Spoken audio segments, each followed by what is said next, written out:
কি অনেকটা ভালোবেসে করি, অনেকটা পরিশ্রম করে করি।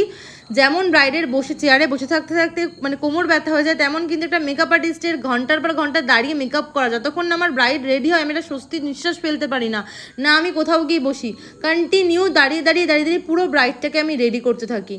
আর সাজানোর সময় আমি প্রোডাক্টেও কখনো ভাবি না যে এই প্রোডাক্টটা এতটা, যেইটুকুনি প্রয়োজন সেইটুকুনি প্রোডাক্টে দিয়ে আমি কিন্তু সাজাই। কখনো ভাবি না যে প্রোডাক্টটা কিপটে আমি করবো, দেবো না, কেন ব্রাইড কী বুঝবে, বা ব্রাইডকে বুকিং নিয়েছি হুডা বিউটির দিয়ে দেবো রিকোডের ফাউন্ডেশন, আমি এগুলো কোনো দিন করি না। আমি সবসময় আমি আমার কাজের প্রতি সেই শ্রদ্ধাটা, সেই ডেডিকেশনটা, সেই সৎ ব্যবহারটা আমি কিন্তু সবসময় বজায় রাখার চেষ্টা করি। তো এই ছিল আমার দুবাইয়ের ব্রাইডের গল্প। আর সব থেকে বড় কথা, ও জাস্ট আজকে বিয়ে করবে, বিয়ে করেই কালকে আবার ওর উদ্দেশ্যে রওনা দেবে।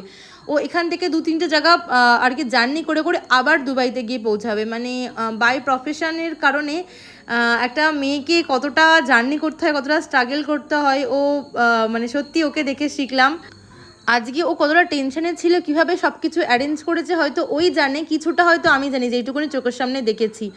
তো বিয়েটা একটা বড় গুরুদায়িত্ব। তো আমি প্রত্যেকটা ব্রাইডকে বলবো যে তোমাদের